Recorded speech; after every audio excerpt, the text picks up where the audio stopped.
We want to talk about a story that really began last year when 9 News was in Haiti following former President Jimmy Carter and his work for Habitat for Humanity. Yeah, it was revealed there that President Carter would next come to Denver, trying to make a difference for residents in Globeville. Fast forward to this month where that vision became a reality. 9 News reporter Cheryl Preheim and photojournalist Michael Driver take us inside the story. I was sitting at my desk and the phone rang, and it was the CEO of Habitat Metro Denver, and she said, I have a crazy question. You want to go to Haiti?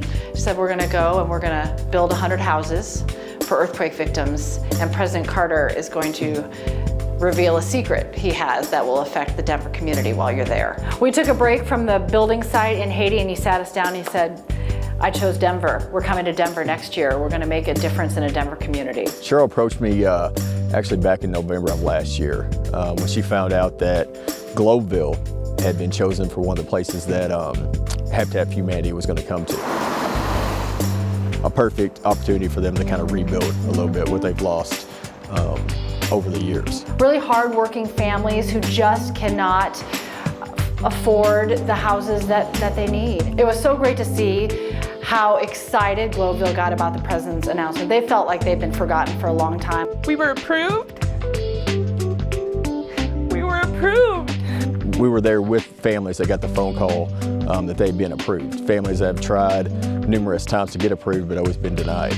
And just their reaction and just their excitement and just the almost disbelief that a dream that they've had forever is finally coming true. And that was just, that was some of the moments that kind of stuck with me.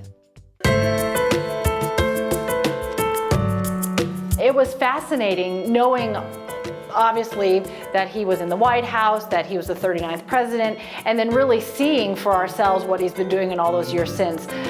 On that work site, everyone knew that he would be the first there, the last to leave, and the hardest worker in the hours in between, even though he's in his late 80s. He was really the example to everybody, and they saw him as the foreman, not the former president, mostly. I'd say as far as interviews, just one of the top interviews I've been able to do. Garth Brooks and Trisha Yearwood were in Haiti with us. They came to Denver and they worked just as hard in Denver as they did in Haiti. This is not a photo op for them. And it was really neat to see someone with a big name wanting to use that name for a good purpose. You know, being from Kentucky and growing up around country music, there's certain people that you look up to and you kind of idolize and you listen to over the years.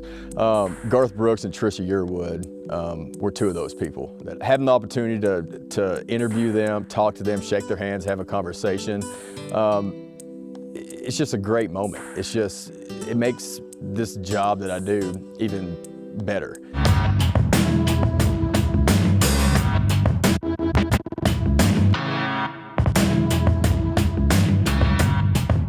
But everyone knew that the real celebrities were these families that have worked so hard to embrace an opportunity that was presented to them, and that was maybe the neatest thing of all. We love to highlight good things happening in the community. We know it happens all the time. So if you know of something happening you want us to know about, email me at cheryl.preheim@9news.com. So wonderful. Very cool. And you know, you heard Michael's Southern drawl. He's a Southern guy, so I'm sure it was especially exciting for him to meet Garth Brooks and Trisha Yearwood. They are amazing. Yeah. So Denver was the host city for the 2013 Jimmy Carter Work Project. That event coincided with World Habitat Day. Such a great event.